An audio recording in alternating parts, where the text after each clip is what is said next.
afternoon, everybody. Welcome to this February 18th meeting of the Council Budget and Effectiveness Committee. Let's start with introductions back there.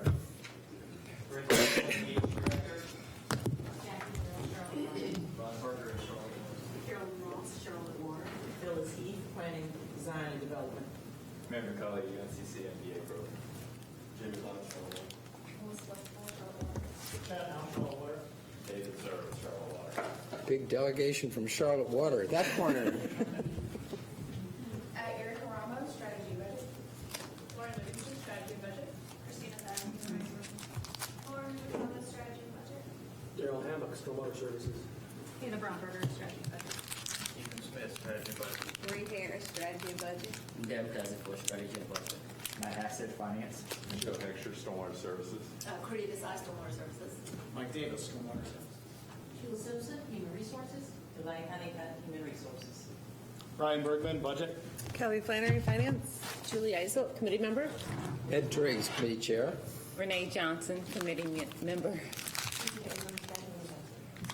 Okay, the basketball game between Charlotte Water and... good. We have 4 items on the agenda today. I'm going to hand over to Ryan Bergman to kick us off. Okay, so as you mentioned, we have 4 items today. Our CFO will talk a little bit about the steady state debt model and the affordability we have next year for general capital. Then we have Water here to talk a little bit about their FY21 budget planning. Stormwater will do the same thing. And then finally, we'll end with Sheila Simpson. We'll talk a little bit about compensation and benefits initiatives. And then after that, I'd also like to hold a minute to talk a little bit about the budget workshop on March 4th. So with that, do you want to turn it over to Kelly? Kelly, take it away. Is there a clicker or are you driving, Tamika? Is there, oh yeah, clicker. Oh, thank you. Tamika, if you go to slideshow at the top. I don't know if that's it, actually. We have been joined by Committee Member Malcolm Graham. Welcome. Yep. You ready? All right, thank you. We're here to talk about the general capital debt model overview and update. I think there's some new members of council, and the steady state model was implemented, I guess, last year, so there'll be a couple slides, just refresher on where we are and how we got here. It would be really fun to pay for everything in cash, but it would be a really irresponsible way to use dollars. Much like when you buy a home, you don't pay for it in cash because it's ineffective, and it just doesn't make good sense. If we wanted to pay for everything in cash, we would have a very large property tax bill. So by bond financing, we're able to spread the debt service or the principal and interest costs over the life of the asset. And this allows us to advance your strategic initiatives. As it relates to general capital, the city relies on 2 types of debt issuance. One is the general obligation bonds. That's the pledge of property tax that supports the debt. And then we've typically used them for 3 different purposes: housing, transportation, and neighborhoods. These bonds require voter approval. We do that every other year. We'll be doing that in the 2020 bond referendum. I think in June you will see your first piece of legislation asking for approval for inclusion on the ballot. We also issue certificates of participation. That's typically when we're funding facilities, police, fire. We collateralize the property, which means if for some reason we were unable to pay, bondholders would have access to the property. And they do not require bond approval. Both GEO and COPS are repaid with property and sales tax collections. Are we going to ask questions as we go or wait until the end? I'd like for you to get through it unless Okay. somebody needs clarification on a particular slide. Sounds good. So the general capital model is not unique to the city. For all debt we issue, we have models for water, stormwater, aviation. Each one has different metrics. Hospitality, of course, our favorite one. All of them have models. They all have different metrics, but they're all extremely dynamic, and this one's no different. The steady state method allows for consistent project funding without continuously going back to taxpayers and asking for tax increase. We've modeled a 10-year pro forma that allows us to maintain the existing capital borrowing, and you'll see on the next slide, at $223 million for the next 10 years, not just the issuance for every other year for 10 years, but the actual repayment through the life cycle of the bonds, which is typically a 20-year amortization schedule. And this allows us to align our bond issuance to cash flow needs. You'll remember we created the planning fund last year. That's a nice tool to use so we don't go out to the market and borrow, pay interest costs before we need them. And when we're looking at this model and all models, we're looking at maintaining our AAA credit ratings, maintaining best practices. So for this model, that's 50% of next year's debt service will always be held in reserves. We try and maintain a per capita debt requirement to maintain a AAA rating. And we want to have confidence in our construction estimates. So we've been working, I think, pretty phenomenally with the budget office as well as engineering, in the case of aviation, with everyone on managing and oversight of projects. It's not just here's the money, go for it. We're all involved in the process. So there's a snapshot of a portion of the municipal debt service model, and I just want to reiterate, the model is dynamic. All of them are. There are variables that change every day. So the projections here are based on the actual 2019 revenues and expenses. And I mentioned we look for a 10-year pro forma. So you'll see fiscal year 2021, which would be referendum 2020. We're assuming a $223 million issuance all the way through the next 10-year period. And then through the repayment period, we expect to be able to maintain the 50% next year's debt service coverage requirement through the life of the bond. When we're looking at the debt model, we look at the projected spend rates. When we're looking at municipal debt service, we're right on track. We're on target to spend just slightly under $70 million a year, which is what the model assumes. So there's going to be no change in assumption there. For debt service requirements, obviously we look at the existing debt, but we also have to put a lot of intellect into what are we forecasting future interest rates to be. Right now we have kind of a short-term and a long-term window. So when we look at the 2021-22 issuances, we assume a lower interest rate. Right now we're assuming 3.5%. And then when we're looking at the longer bonds, we go out a little wider. So we're at 4% on those bonds just because of market volatility. We don't know where the market's going to be. I think the 3.5, I've struggled with this, is probably still a little too wide. We could come in a little bit, but I'm just not at a point where I'm going to recommend that yet. And that's on the GO. And then on the COPS, because they are, sure. Kelly, that's really, really fast. I just have to see if I understand. So you're assuming that the debt issuance does not change over the next 10 years, correct? So those bonds every 2 years, those are the revenues, total revenue streams available, property tax and sales tax. So in 2021, you've got 122 million for debt repayment. Essentially, well, those are your revenues. So Correct. of that 122, 100 is debt service for existing, 5 is debt service for new debt. So of your 122 million in revenue, 105 million is going to go to debt service? Correct. This is just the debt service fund. This is not any general capital fund. This is This is just to set pay aside debt. in the tax designated for debt service. And then any money not spent will be put into the fund balance, which allows us to get to that 50% next year's debt service in the longer years. So the 99 and the 23 is the portion of the tax revenue? That's correct. Okay, so that's what, is that the 50% or what? That's just revenue that comes in every year that we collect, and it will cover debt service payments. But that's not all of our revenue. No, That's just bond debt service. If you This is set think, aside after the revow. Like where are we Exactly. now since we reset the rate? How much is to set aside for debt? Yeah. Do you have that number? It was about 9 What cents. he said. Yeah. I'm just trying to understand where that 99 and the 23 come from. Is that a established set aside? It is. It is. So we have, Yes, we have I don't have an the number amount that we in front of me. designate as a set aside in our property tax. Yeah. It's about 20%. it's out of 425, We'll get it about for you. 100. So yeah, it's about 20 to 25%. So if you think of the 3 buckets for property tax, most of it goes to operating, think police, fire, transportation. And then about 20 to 25% will go towards paying our debt. And then a much smaller portion will then go to PAYGO to do some cash things. Okay, so the 122, the debt service in 2021 will be 105. So that additional 17 goes. So if you look maybe like 4 rows down, 4 or 5, you'll see that the debt service is actually a little bit bigger than that year's revenue.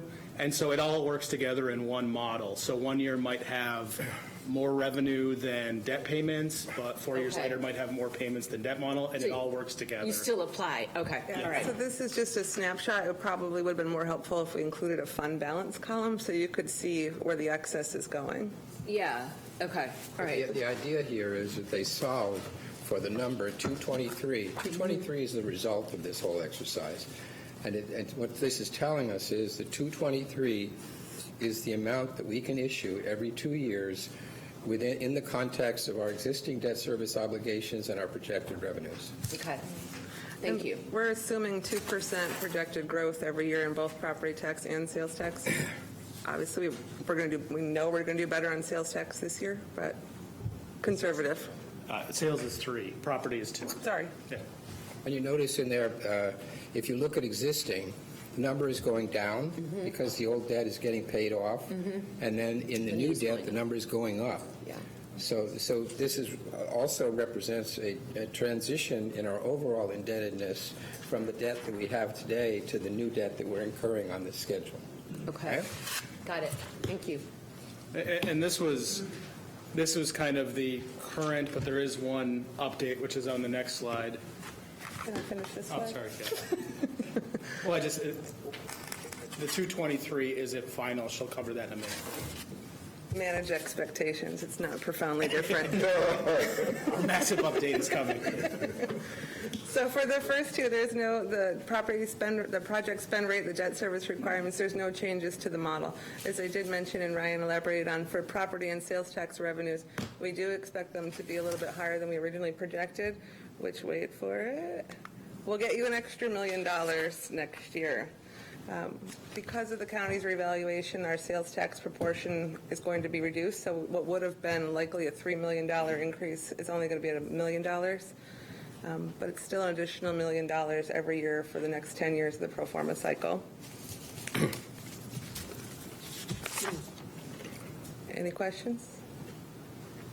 All right, hit it, Ryan.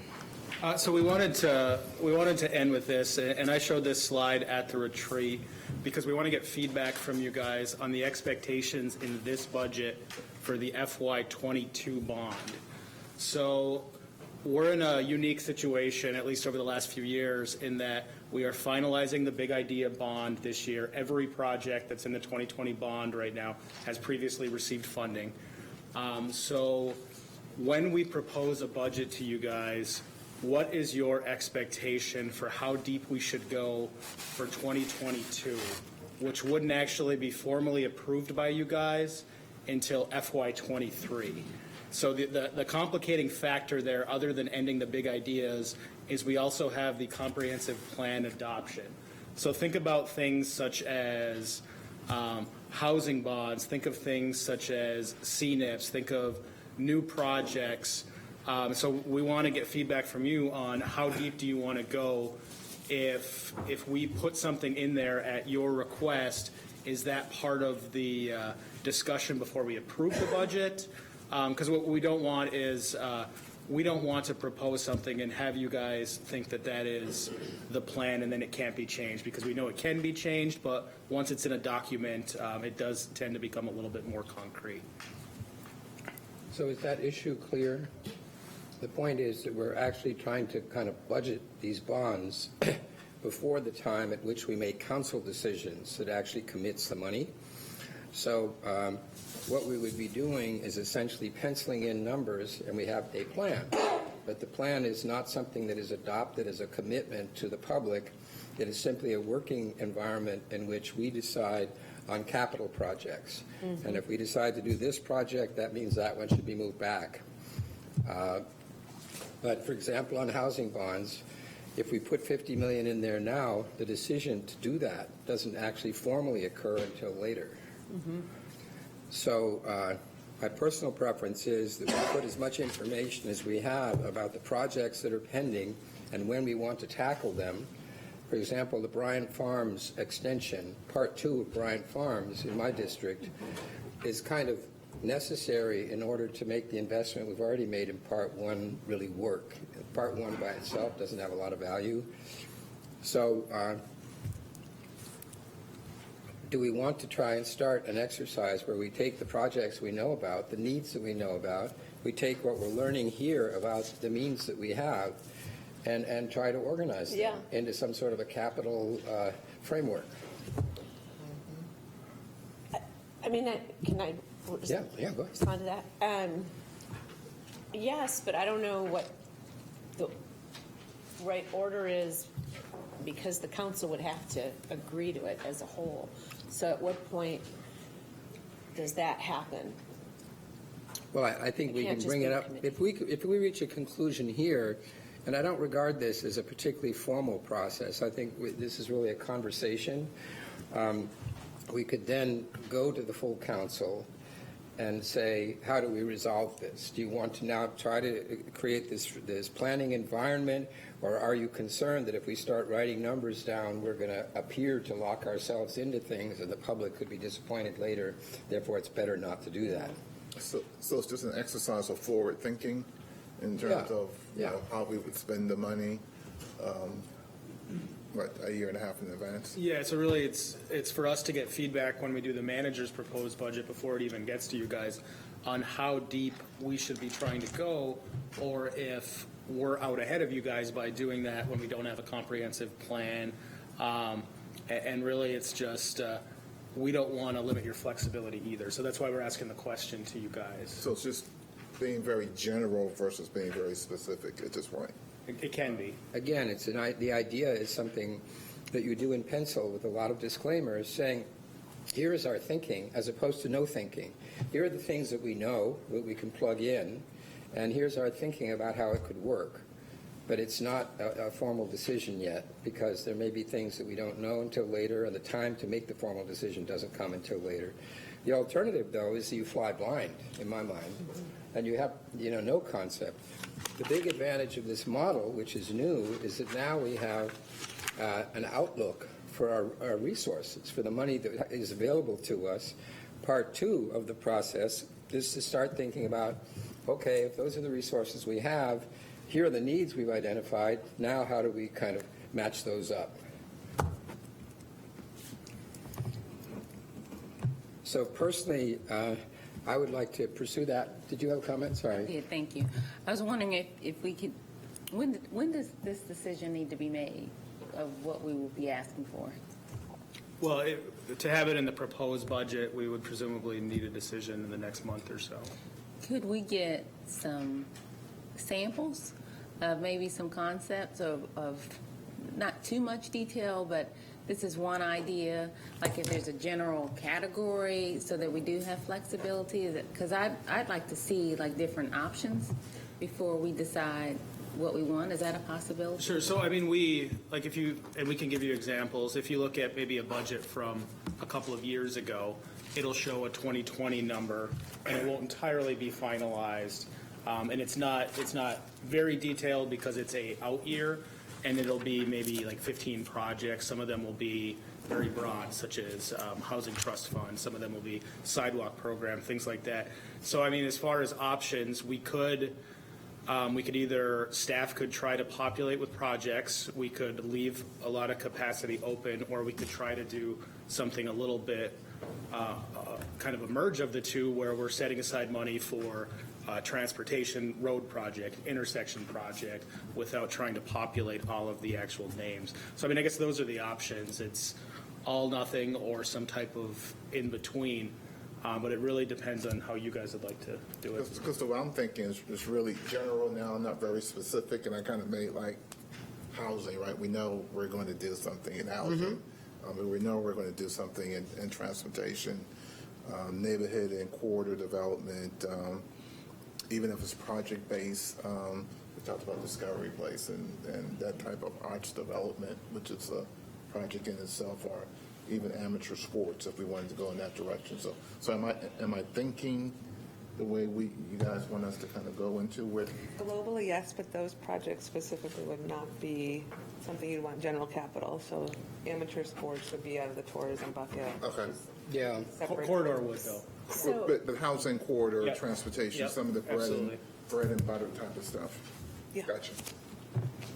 So if we were to really look at doing something with our bus system, which I don't know that the council wants to yet, but where we say, you know, we want CATS to get down to that 30-minute headway, and so we've got to invest another $32 million in the budget for operating, but then, you know, 50, 60, 70 million for buses, which can't come out of CATS. I mean, they can't do that. So that would be in here, but that's a big chunk of change without really saying that that's what the council wants to do.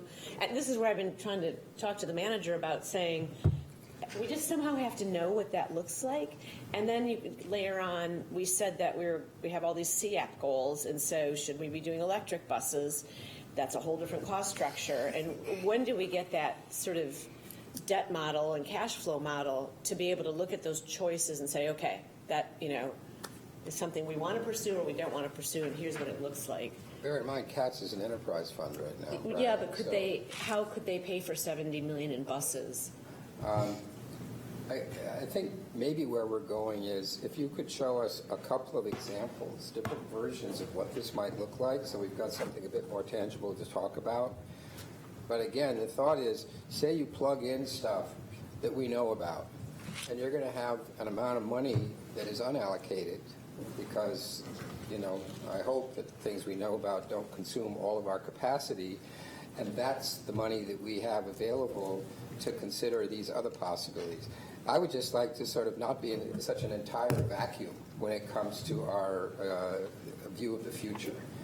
And so maybe if you could do that, you know, just create a little bit exhibits. Sure. We look at it, and we see whether we like one of them. And it's kind of to your point. I was about to say the same thing. And that will help us, I think, identify the kind of concerns we might have about doing this or doing that. Just to level set a little bit, I won't be able to, because we wouldn't be there yet before the budget, to take the 22 projects and try to do it ahead of time. What I could do is go back to 2018 and think if we did this exercise, how would 2020 have looked from the different ways that we do it? Whereas we're being very vague, we're being very specific, we're not holding capacity. To do 2022 ahead of the proposed budget, I don't think we'd be in a position to do. That's something for next year, right? Yeah. All right, well, I mean, I can play with some things, some examples of kind of the different levels, the all, the nothing, the merging, like what it could look like, and try to get you guys something certainly. is everybody okay with that? We just get a better look at the concept, maybe a couple of versions of what it might look like, and think about how we use it. Okay, I can bring it back to the next committee And then meeting we next go to month? full council with that. Okay. Oh, you want to go? So you bring it back to the Bring next? it here, Okay. and then go to full council with that. Got it. If there are no more comments on that, Makes sense. we all okay? No, I said that makes sense. Okay, good. The next topic is the water budget outlook. Yep. We'll invite David and Chad.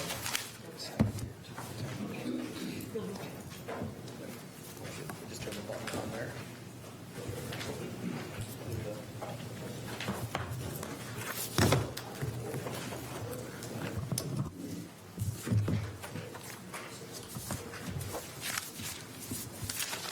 Good afternoon, committee members. I'm David Zer, Interim Director of Charlotte Water, and I brought with me today Chad Howell, who is our Chief Financial Officer.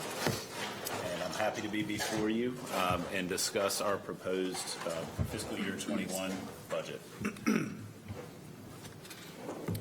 we have the handout? They should have the handouts. Yeah. Yep, they have. Has the handout been?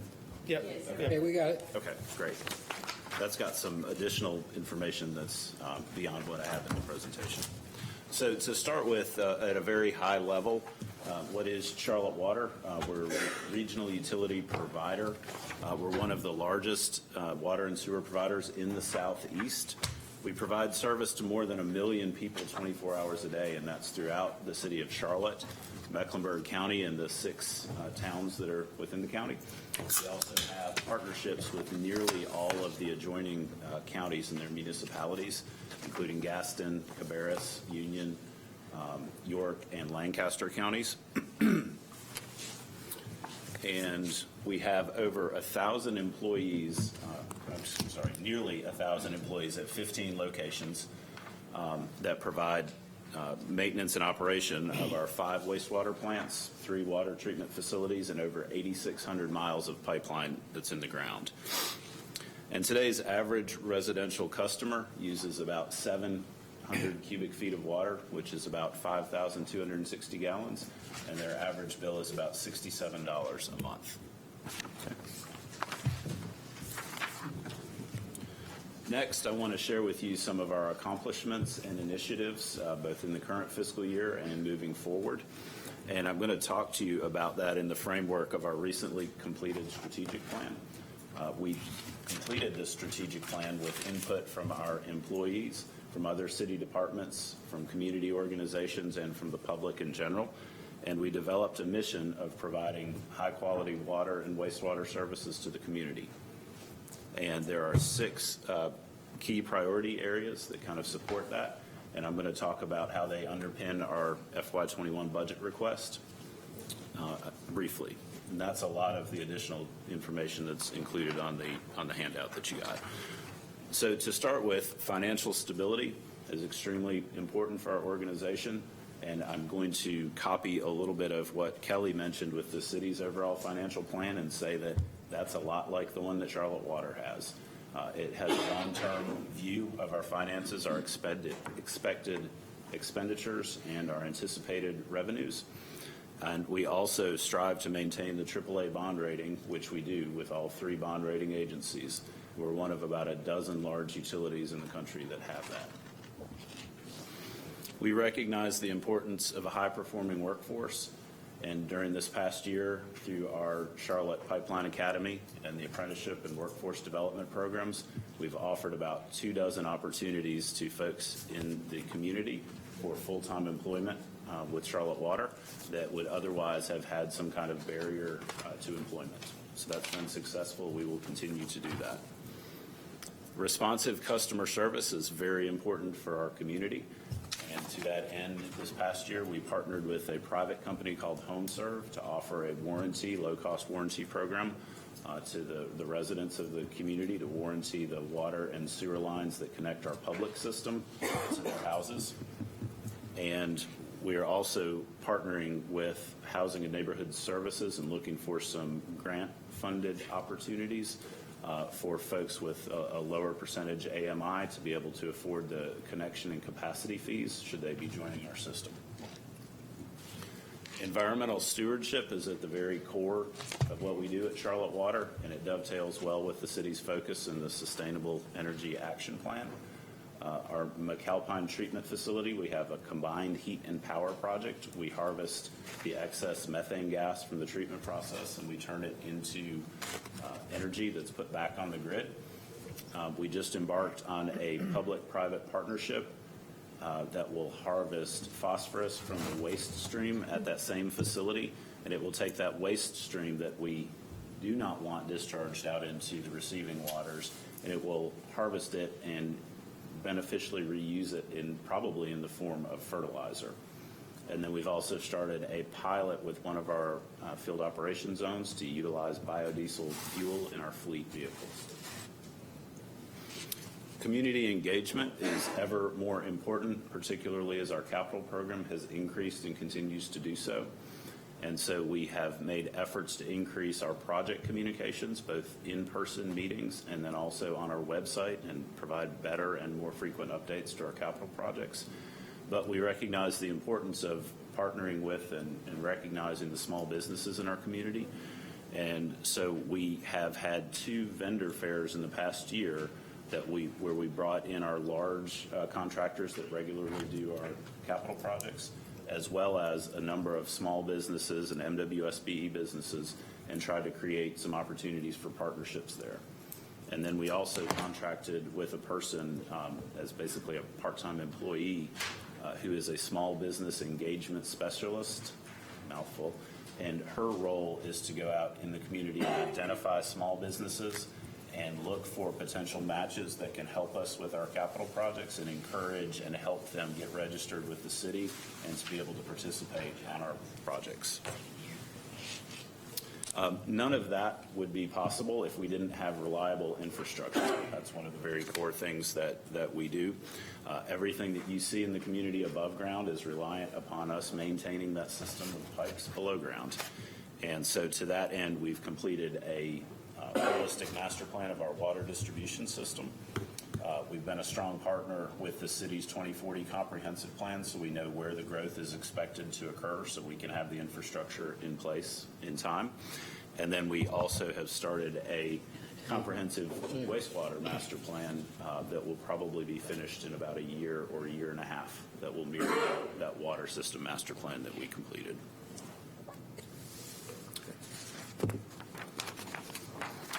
Next, I'll hit on our proposed budget at a high level, but feel free to ask questions if you like. We're proposing an annual budget for the next year of $475 million. And the largest portion of that, about $300 million, covers our capital infrastructure plan.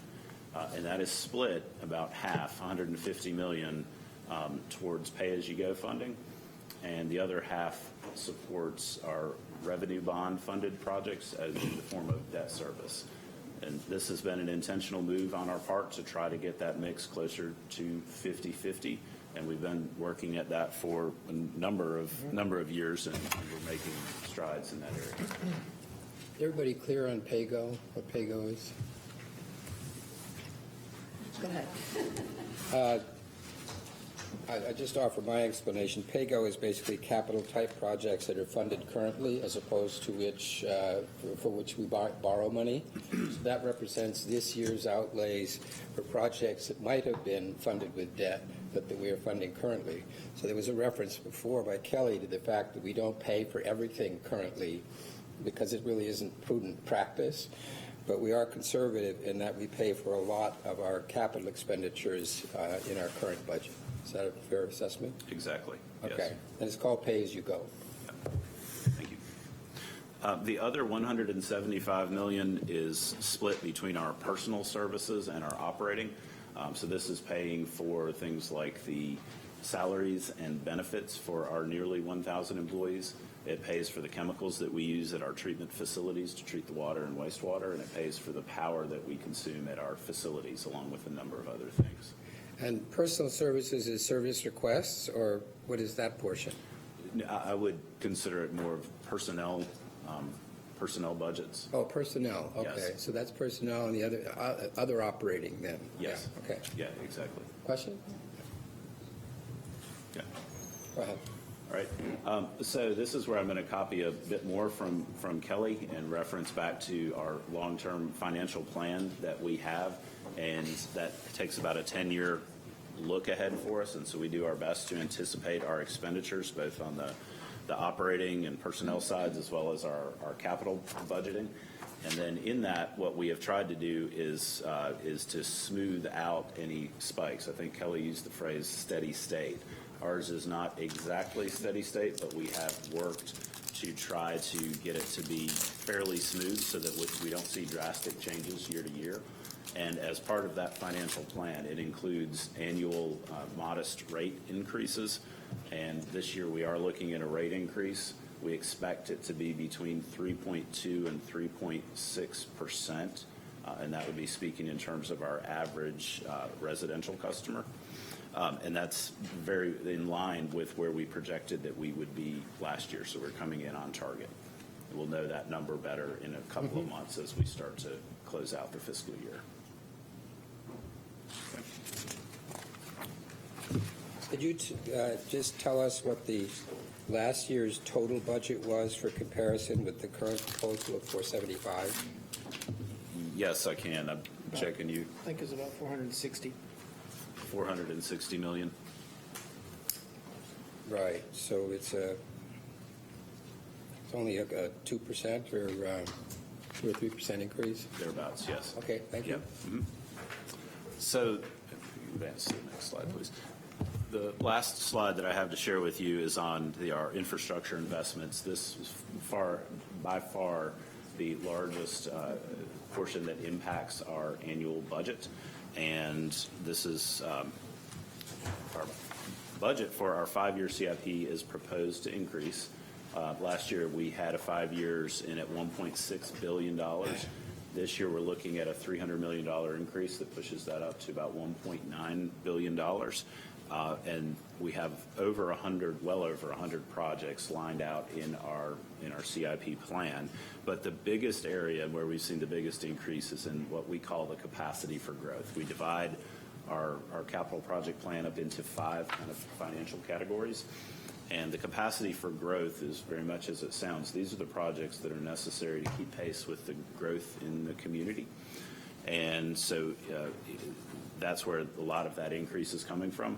And of note, and something that I'm proud of, is that we have started on our newest wastewater treatment facility, the Joe Stowe Water Reclamation Facility that's out very close to the U.S. National Whitewater Center. And that's been before you all on a number of RCAs, but it's a $300 million, will be a state-of-the-art treatment facility for us. But more importantly than that, I think, is that it represented an opportunity to partner with the towns of Mount Holly and Belmont in Gaston County, and they're paying for their share of that. And that's the way of the future of our industry is as the expectations and regulations start to tighten down, economies of scale are important. So we're excited to embark on that. The next biggest category at about $500 million is our reinvestment into our system. A lot of our system was put in the 60s, 70s, and 80s, and depending on a lot of conditions, you expect to get around 50 years out of pipes, plus or minus. And so it's time that we start reinvesting in that, and this puts us on track to make sure that that infrastructure remains in good, useful service for us. I would point out, though, that we have some infrastructure in our system that's well over 100 years old and still providing good service, though, so we maintain it. Yes, question? Yeah. I just want to take a second to say that when those pipes break and whatnot, especially in the older parts of town, your team has been fantastic. I get a lot of feedback from people that they're so responsive and they're there right away, no matter the hour of the day. So kudos to the Charlotte Water team. Our folks that are in the field, they understand the importance of that, and Yeah. they take it seriously. And it seems to, for some reason, it always happens on the worst of days at night. Yep, you know, seems in the to. freezing rain, but they do a wonderful job. Thank you for recognizing that. Our regulatory requirements. We're a heavily governed operation, and the state and federal agencies both have a hand in saying how and how much we treat water and wastewater. So these are typically upgrades that we would do at our wastewater treatment plants to keep us in accordance with the latest regulations. Question? Just a quick question. What's happening with the Vestwater plant? So we are doing a pretty thorough rehabilitation of that facility. That one was put online in the 1920s, and it's been through a number of upgrades, but it was time to go through and do some upgrades to some of the basins and the filters in it. How many people work out of that building? So on any given day, in terms of the number of folks it takes to operate that, a lot of it is automated now. I would say that we have a small staff out there, probably about 4 to 6 people during the day, but it's staffed 24/7 around the clock. So nighttime, the crews could drop down to having just a handful of people there. It's a big building. It is. 4 people. It's a large building. It's very chock full of equipment, though. It's a very Yeah, I've been in there. architecturally- Yeah. You have? Okay. Yeah. It is. Our commitment to public projects is where we invest in our infrastructure that is in partnership, if you will, with city or state initiatives or projects. An example of that would be the Independence Boulevard widening. And we went in and relocated and upsized some of our infrastructure there in association with and at the same time as the widening was taking place.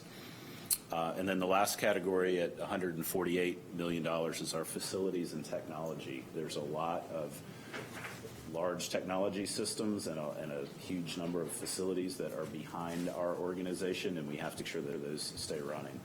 I would like to point out one project there that we have been working on, and we will be breaking ground very soon, and that is one of our field operations zones, Zone 4, which is down off West Tybola Road. It is a dated and undersized facility for the crews that we run out of there. And so we're going to be building a new facility down there that will help them out. But excitingly, we've been able to partner with our folks in stormwater services and for the possibility of co-locating down there. So we're building on some extra space that will allow them some room to grow in the future. So that's been a wonderful opportunity. So that brings me to the end, and before I ask for questions, I would like to offer a thanks to all of our 996 employees, as well as those folks here that showed up today that have been working hard on developing this budget. I'd also like to say thanks to Ryan and his folks for being there and supportive and helping us get to this point. And then thank you to council. We're before you often with requests for approval, and you've always had our back. Thank you. Questions? Okay. So I just want to echo what Mayor Pro Tem said. Charlotte Water has an outstanding history of good water, good performance, financial responsibility, and we are really fortunate. I appreciate that. And also want to mention, if you need an increase in your allocation for rescuing puppies, council is open to that. So that was if the questions got hard, and I needed to defer to that. So we partnered with CFD on that. We can't take all the credit. So. Excellent. Okay. Thank you very much. One question? Yes, go ahead. It's not related to the budget, but since you're in front of me, I have... Puppies. Huh? Just puppies. Well, according to people, I don't like to... That's another story. Oh, no, don't go there. Yeah, exactly. Don't go there.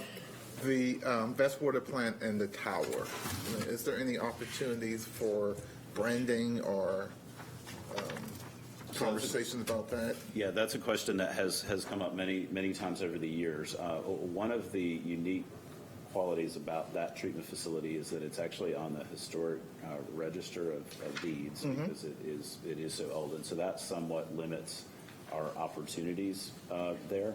Rapid though. We would have to look into that. The wrappings themselves on certain tanks, we've explored some of these options before, and the surface looks really smooth from 1,000 feet away, and you get up there and it's very porous or uneven, I should say. And don't like to always stick to that. But I'd like to follow up with you with that, if I could. sure, absolutely. Okay. Actually, I have one more quick Best water plant question. on Bayside Road, the big... There was, I guess, an experiment at one of the wastewater plants creating energy by burning gas. Yes. So is that still going on? It very much is. Do you see an opportunity to scale that up? So that's a good question, and a question that I have asked. That's down at our McAlpine plant. It's basically just a huge generator set, and it takes that methane gas and it burns it as fuel. That energy goes back out onto the grid. And when we put that in, we recognize the potential, and we kind of set the stage, some foundations and things for future generator sets. We're harvesting, I think it's around 30 or 40% down there. It comes back to the ROI for it. And when we did this a few years ago, the situation with Duke Energy and their purchase price was more favorable than it is today. So we're trying to get a little bit farther down the road and make sure we understand well the maintenance and upkeep costs so that we can factor that in to figure out if the ROI pays off on that. It's in nicely with our CAP. Again, thank you very much. Let's move on. Okay, thank All you. right, thank you. And we'll call up Mike Davis to talk about stormwater.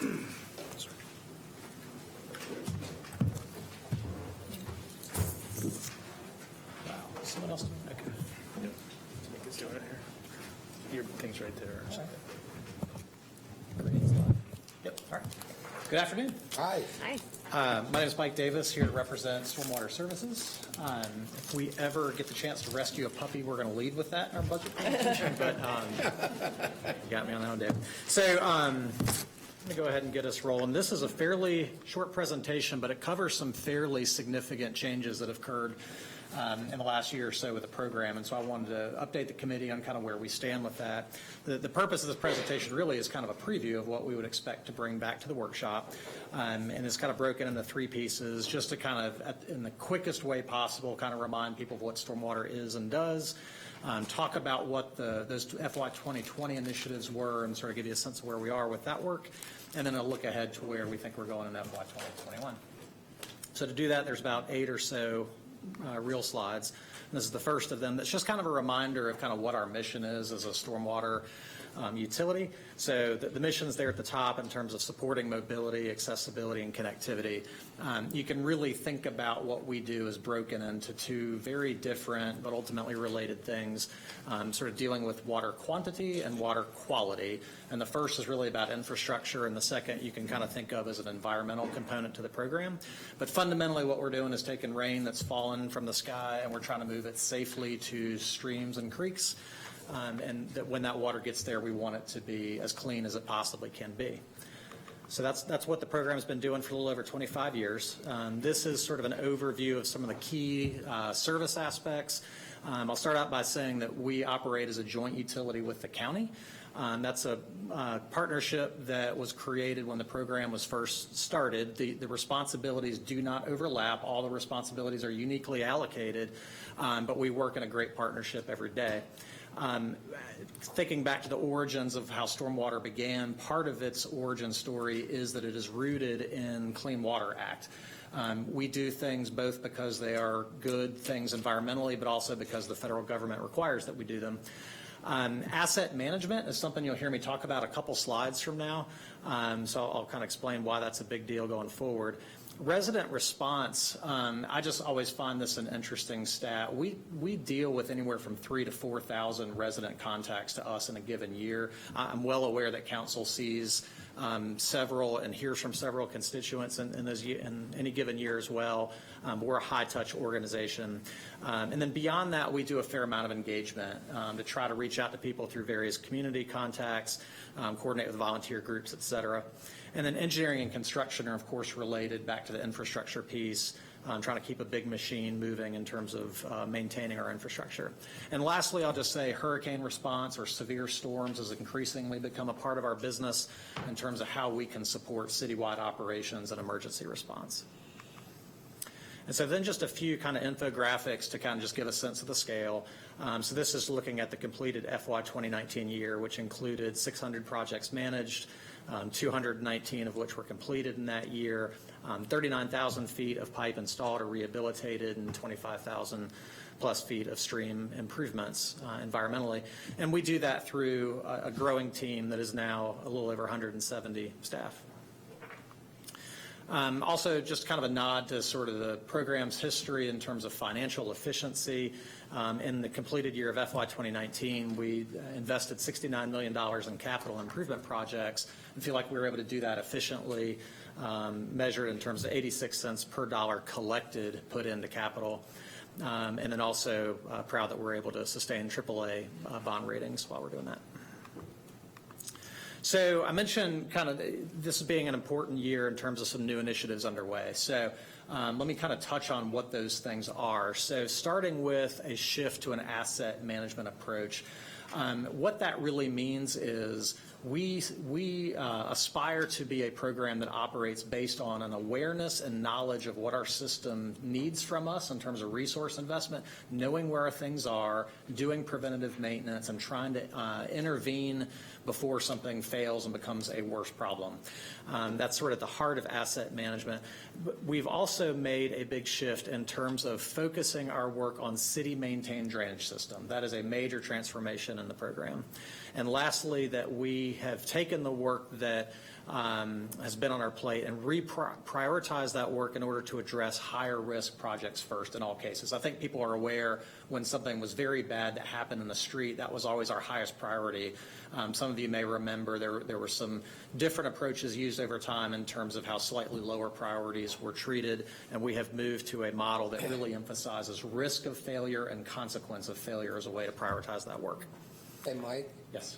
On that previous slide, When you say focused work on city-maintained drainage system, could you talk about as opposed to what? Sure. In order so people understand that. So let me start with just a quick explanation about what makes stormwater an unusual thing for people. There's kind of this common misconception that stormwater is something that the city creates and ends up on people's property. But as I said earlier, it falls from the sky and it crosses a bunch of different property owners' property, including some that's city streets and property. And then on its way ultimately to the ocean, it's crossing private property. This program has a history of going onto private property as an assistance program to help people with private drainage issues. And some of you were involved in extensive committee work a couple years ago. What we were really trying to tackle was a growing backlog of work that was rooted in trying to assist people with what is ultimately a private property issue. So this city-maintained drainage, focusing that work doesn't mean we no longer work on private property, but what it means is we're focusing our efforts on the public system for which we are liable and for which we have significant responsibilities to tend to. And our work on private property will generally be done only to the extent that it serves the public interest, not private interest alone. And I would just add to that, a couple of years ago, the backlog of service requests we had translated to almost $1 billion worth of expense had we fulfilled them all. So I think it's impressive that we're getting that under control and not letting those wait times get even longer, because some people have been on waiting lists for 10 years or more, and there was still no prospect of actually getting the service that they thought they'd been promised. So thank you for that, and that is an excellent segue, because what this slide really speaks to is what I believe council felt, and I think staff felt as well, was that we had spent those years creating expectations about trying to help people with those private property interests. And so the commitment in the FY20 budget was, let's take the ones that we know about, which ended up being about 1,700 projects, and let's commit to a course of action that can resolve those in 5 years, which would be shorter than what we were thinking we could have done under prior commitments. This is everything but what you would have remembered as the C's. So AIs, A's, and B's. Yeah. And C's had a different, we can talk about this if you'd like, but there was a pilot program. Project, and we kind of retired or extinguished that. That's true. It actually technically still exists if people want to take advantage of it. And what we proved through a pilot was that there's very low interest from private property owners, even in the. If they get 80% of the 85%. 85%. That's correct. Paid for. A pilot project was something where we told the lower priority people who have been waiting a long time, if you're prepared to pay 15% of the cost of dealing with the issue on your property, we will pay 85%. And it was an experiment. We limited it to $5 million, I think. That's correct. In order to just test the waters and find out whether there was a huge population out there really waiting for service. And as you say, in fact, those people, I think, were not waiting for service. I think we learned if it's free, people are very interested in it. If they had to put in some of their own money, it was a price point that even at 15%, it was still low priority for them.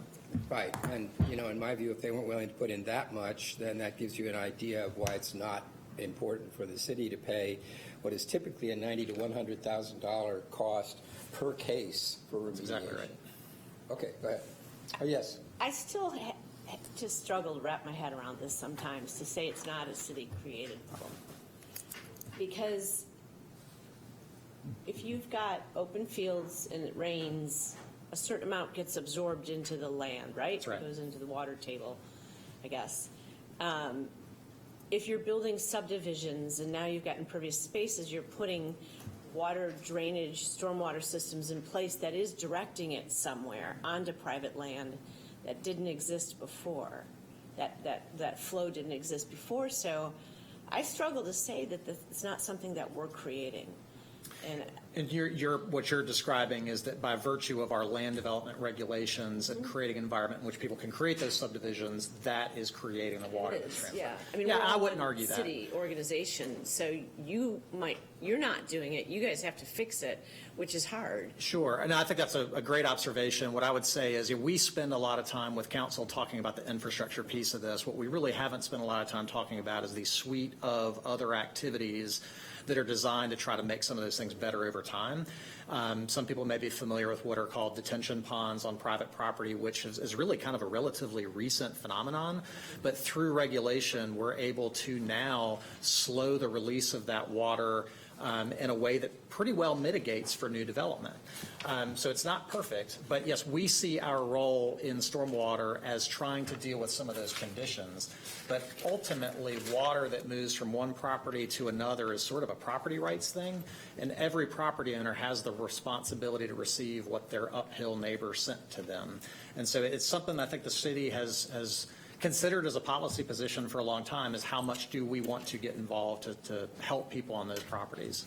Well, I mean, I understand that, and it shouldn't be all your job to fix it. I mean, I think we've got to think about that from a planning standpoint, because it's expensive. I do struggle as a property owner. I struggle with being told that we've built this subdivision and now it's your problem that water's collecting in your backyard, causing the sinkhole, causing the foundation of your house to drop.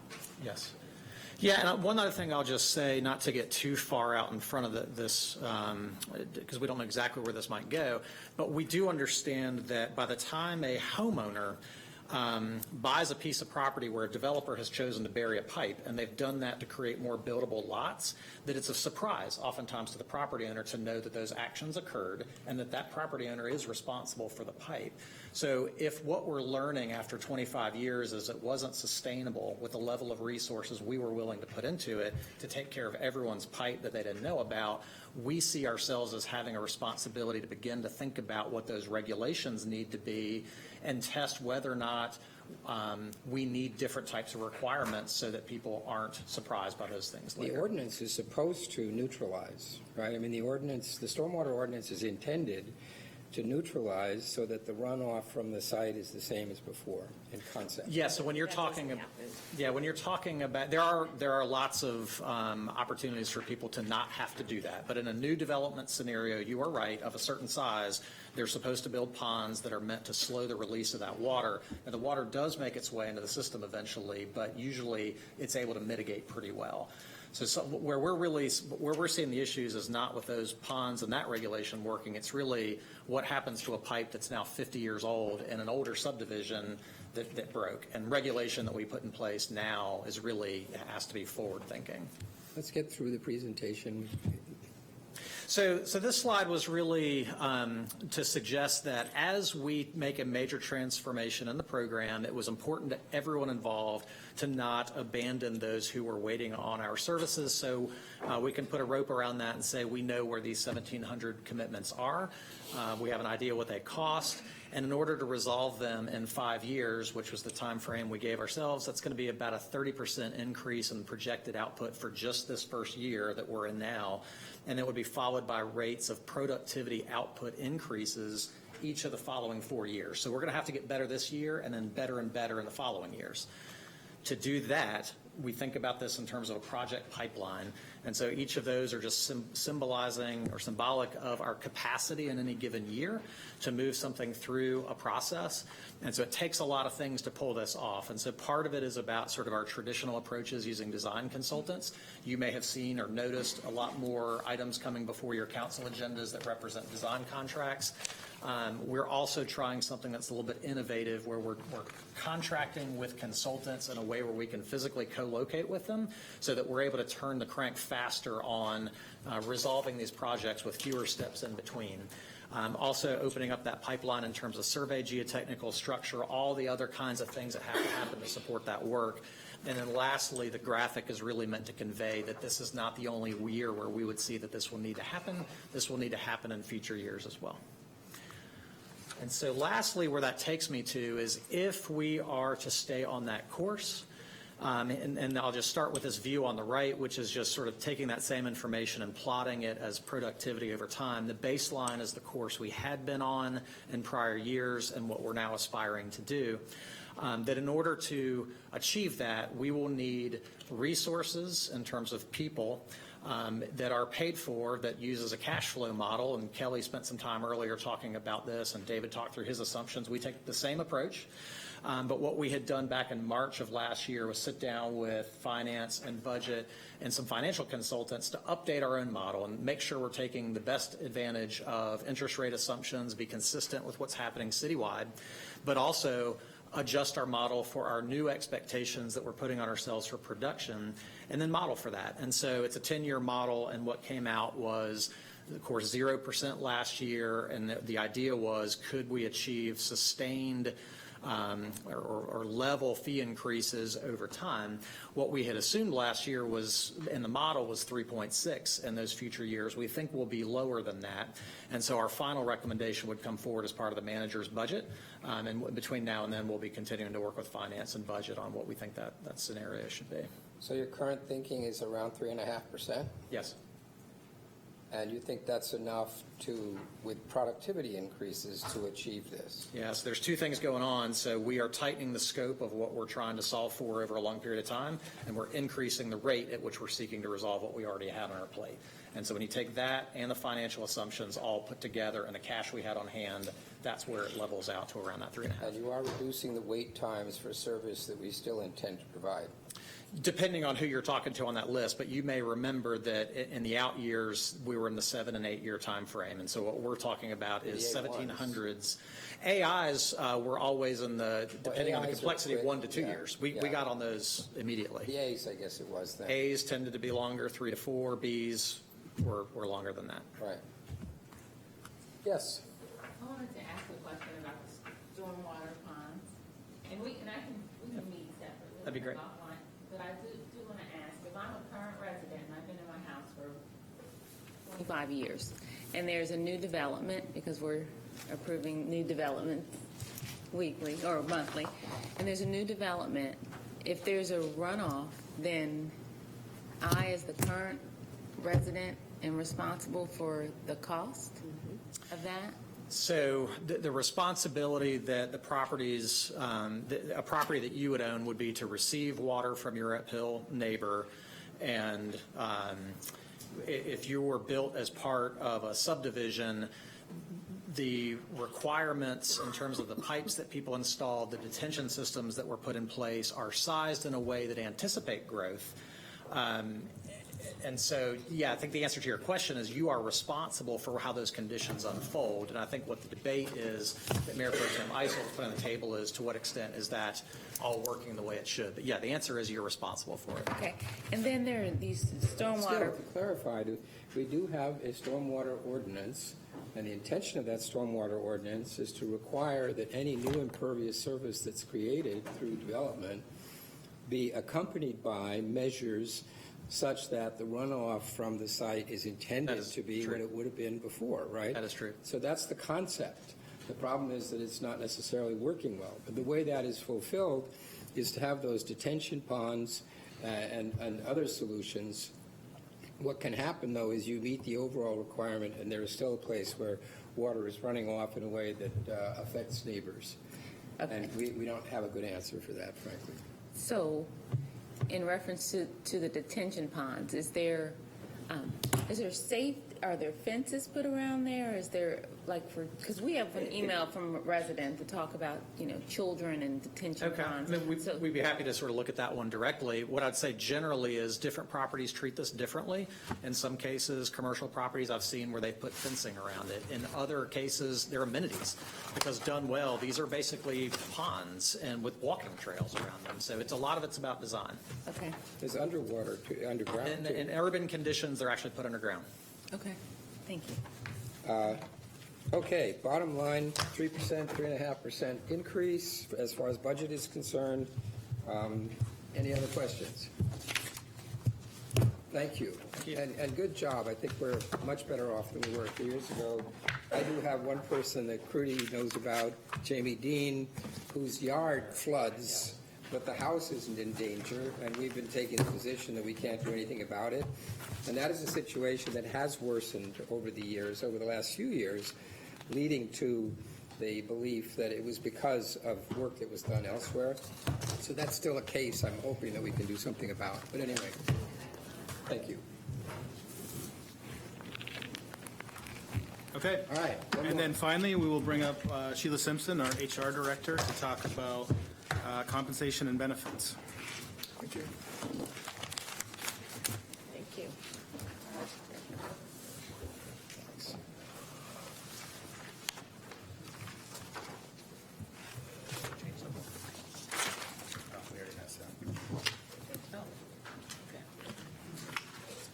afternoon. I've been told by Ryan that you already have a presentation, so thank you. Today, what we would like to talk about for human resources, we want to focus on benefits and compensation. And normally in human resources, we have 5 divisions. Just so you'll know, we have benefits compensation. We also have employee relations and compliance, organization development and learning, and talent acquisition management. But today's focus is benefits and compensation. And our Charlotte Career Training Academy, which is part of our talent acquisition management program. Okay.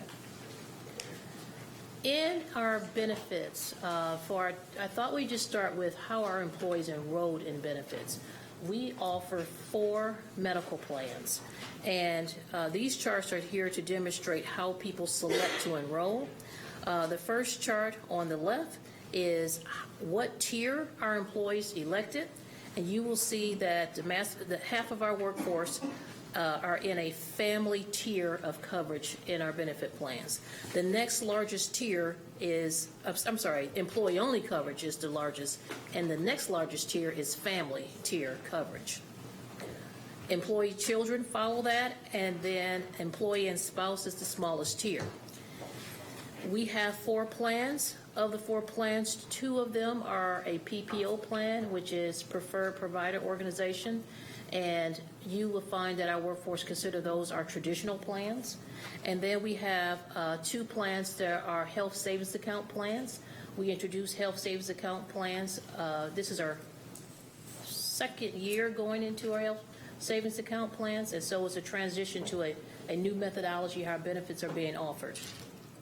And traditionally, we have about 7% of our workforce who are eligible for benefits. They elect to waive medical coverage. Because they're part of a spouse's plan, generally? Probably. Yes, most often they have coverage somewhere else. Right. Okay. What's not on this slide is our cost share model. Each tier has a different cost share model, but overall, the city pays 73% of the cost, and the employees are paying 27% of the cost.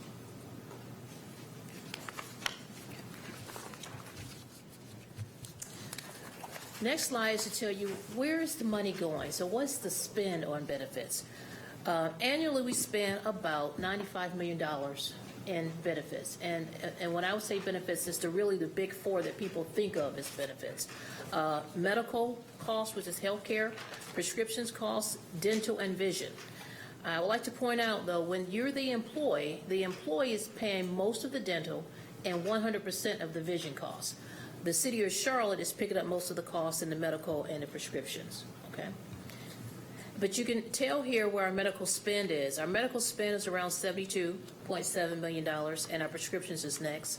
And also, we have different tiers of prescriptions that people are on. The information I'd like to point out on this slide is the information on the right. We have about 7,600 employees on any given day. We budget for around 8,000, but we cover 18,000 lives, and that's because of our dependents that's on our plan.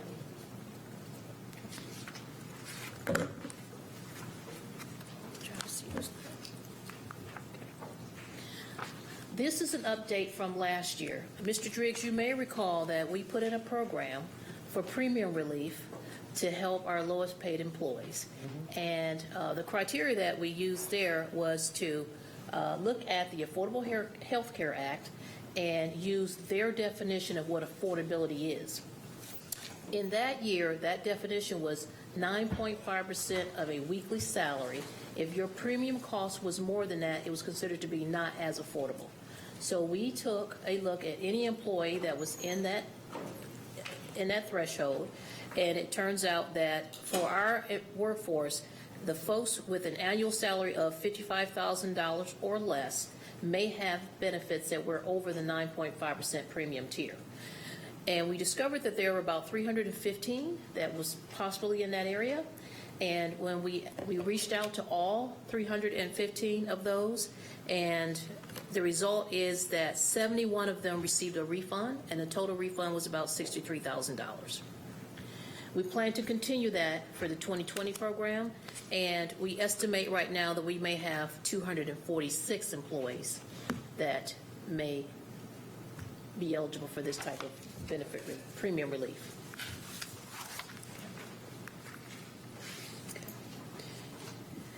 I will draw your attention to a flyer that should be with you. It looks like this. This is a sheet that's much more comprehensive than what's on the slide, but I wanted to just share in brief some of the things that's going on with benefits and wellness. Our benefits team manages over 25 different benefit programs for 7,600 employees. Again, I just said we have 71 employees who received a premium healthcare premium relief. And in the past 2 years, we had no increase in premiums for all enrolled city employees for health care. 250 wellness programs were implemented, and the clinic that we operate, which is called Our Health, and we brand it as My Clinic, Our Health. A lot of people get confused on what's the name of it. So it's really Our Health, and then the brand is My Clinic. We have been able to ascertain that there has been over $6 million worth of savings for the employer, the City of Charlotte, and our workforce. And that is way beyond the assumptions that were made when we decided to pursue this. I mean, we were expecting to have a little bit of a loss in the first year. Yes. And then ramp up from there to maybe $3 million. So that thing has been a huge success. A huge success. And we have a new clinic coming online. I think it will open in March. We have, as you know, it's a shared employer clinic. And the new clinic will come online, and it's in the Matthews area. So we'll have another one there. Yes. Sheila, where are those savings coming from for the most part? It's coming from claims, lower claims, and for the employee, their out-of-pocket costs. So if you are on our plan and you go to the clinic, you're not paying a copay. Right. You're not paying an out-of-pocket cost to go in. So that's where the savings for our employees are coming from. They're not paying those upfront Emergency room visits are really big. So the way this works, we pay a per capita amount to the provider, Our Health, right? Yeah. A fixed amount, and compare that number with what the costs would have been for emergency room visits and traditional healthcare services, and that difference is $6 million. And to add to what Mr. Driggs is saying, which is not on the slide, so it's hard to measure, but he's directly pointing to why we put the clinic in. We know that some of our workforce do not seek care, and we had to figure out why are they not seeking care. So one reason was affordability. The second reason was access. So we wanted to have clinics that was near their homes or near their work sites, because now, as you may know, we in solid waste, as an example, we have employees that are on a crew, and they can take the entire crew to the clinic, and they're in and out the clinic in about 15 minutes. So by providing this type of service, we are now treating our employees with chronic conditions, and they were going untreated before. So that's where the true benefit is coming in, and that's hard to put a metric to that benefit. That would imply that we weren't spending money on them because they weren't seeking services, so. Well, when they got sick, though, they became more sick, and so the cost to treat them then is much higher than to treat them as preventative care as opposed to treating an emergent care. Okay. So that's why it ties back to what Mr. Driggs is saying. Yeah, it's a great service. They're very efficient, and you're in and out of Same-day there. appointments, lower drug costs. Yeah. I mean, it's a good deal. It's great. Great. I was there yesterday. Okay. So the next subject is deferred compensation.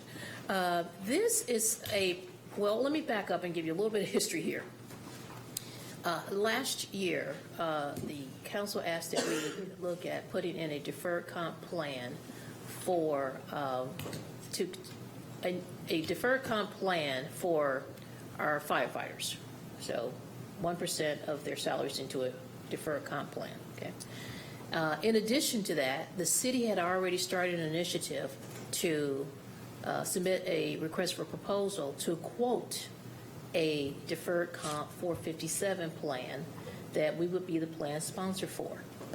Now, historically, we have offered 2 different 457 plans. The difference is that those two plans that I call them our legacy plans, those legacy plans were in place for many years and they had not gone to market to be quoted. So we put in a process to quote a 457 plan. After that process initiated, we then decided that if we're going to put in the retiree health savings account, which City Council established to put in $20 a week for employees in the public safety area who were hired after 2009, we would use the new 457 plan as the vehicle to apply the $20 a week. Are you still with me? So I'm trying to, okay. In addition to that, when we came to the 1% that was voted on to give to firefighters, we thought it would be a great idea to also put that in the same vendor, so we can have one vendor with that entire process. So great ideas, much more work to implement it than we thought. And here's why. The two plans that we already had, they only allow for employee contributions and not employer contributions. So the plan that we bidded is a new plan, and it does allow for employer contributions. When we started this initiative, we were thinking that the 1% would go into what all city employees has, which is a 401k plan, and you have it. No, you're not. You don't have it. We have it because you're not retirement eligible. And we ran into a bump in the road. And the bump in the road is that, yes, all of our employees have a 401k plan. However, that plan is administered by the state of North Carolina. And we were not allowed to segment just a small portion of our workforce to make that 1% contribution. So if I can piggyback on that a little bit. So we thought that the State Supplement Retirement Board would let us treat firefighters differently than general employees. They came back and said we can't do that because we were trying to match firefighters up with police officers. They said we can't do that because we don't want to open the door to treat employee groups separately. And our appeal stated that our firefighters are the only group in the state that has their own retirement system, so they are already treated very separately. So it was logical on our part, but they did reject that, which then led us to, well, we can't do the 1% that way. We can do the 1% and give it as an employer contribution to the 457 plan, which should have the same effect. Yes. So This is a little arcane, and I'm not sure the numbers involved are really huge. So in order to, we got about 10 minutes left of the meeting. Okay. I just want to make sure we get through the budget relevant stuff. And appreciate that. I mean, this is all in response to ongoing conversations we have with public safety workers. Yes, that's all in response. Retirement, income benefits, and health benefits. And I think the good news is that we are being responsive without committing to the huge expense of giving them exactly what they would like. Yes, sir. Yeah. And all of the funds are held so that once the plans are operational, they can get the funds, the backdated funds as well. Right. Yeah. Okay. Okay, so it will be operational. Okay. Now, moving on to compensation. The City of Charlotte operates 5 pay plans. Public safety is the big one that you all are very familiar with. And then in the general employee population, we have an hourly pay plan, a salaried pay plan, a pay plan for interns, and a progressive wage scale for apprenticeships.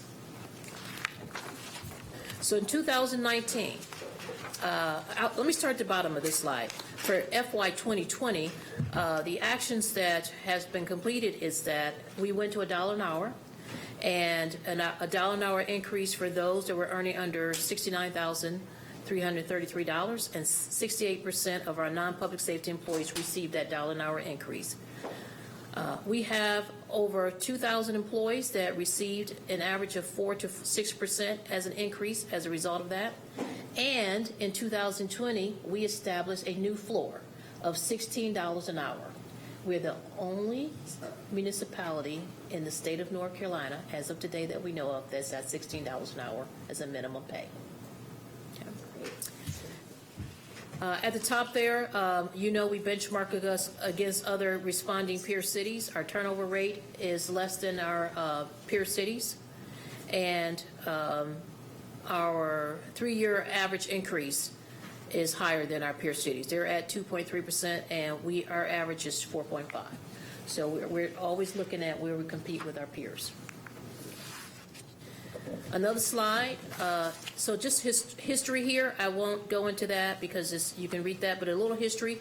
The whole point being here that we're trying to address upward mobility for our workforce in every way that we can, as we can over time. And we've done a lot of great things in this workforce to try and address what we know is issues in our lower paid workforce. So, okay.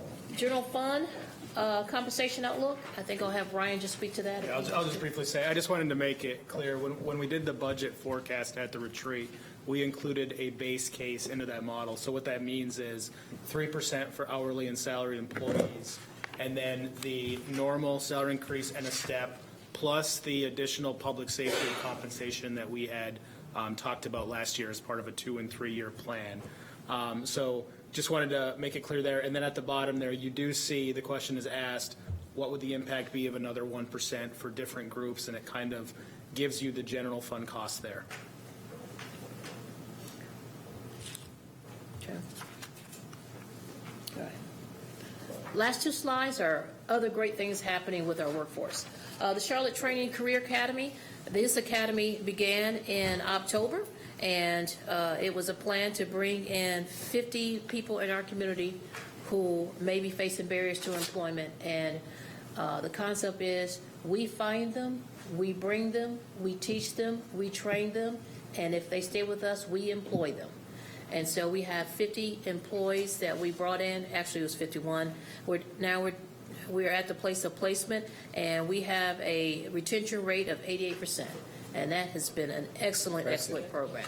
That's really excellent, good. Excellent program. And those positions are all over the city of Charlotte. Then lastly, just a couple of things that I wanted to bring to your attention, and that is next year will be the year of financial empowerment. We have surveyed many of our employees, and we know that people continue to struggle with how to manage personal finances, from health care to crisis management, to budgeting, to home ownership.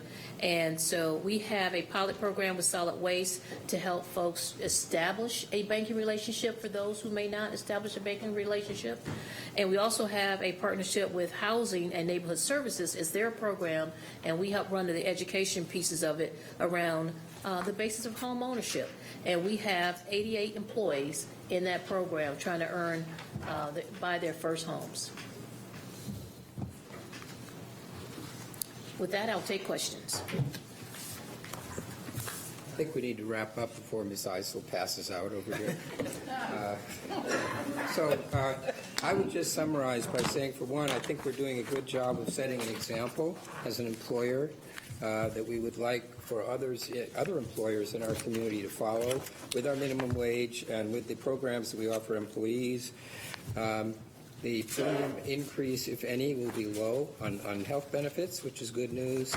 The part that we still need to talk about, that we will still need to talk about, is how the proposed increase in compensation ties into our overall budget picture, and whether we create a gap that we're able to close by other means or how that will work. But I think we know that that's not going to come until later. The manager will keep working on that.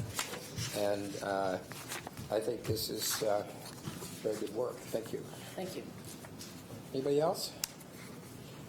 No. Do I hear a motion to adjourn? Okay, Oh, yes, you want to just 1 minute. I just wanted to, budget workshop, it will encompass Sheila's presentation, water and stormwater will go again, and then additionally, we'll have a public safety enhanced compensation where we'll talk specifically about them, where we'll also have both chiefs available to answer questions and also talk maybe a little bit about the qualitative effects of some of the increases. And then finally, the last item would be the Strategic Energy Action Plan, where we'll talk specifically about some of the budget impacts. You do have a draft for the agenda in front of you. Okay, and we're all good with that agenda for the workshop, right? All right, thank you. Now do we have a motion to adjourn? So moved. All in favor, stand up.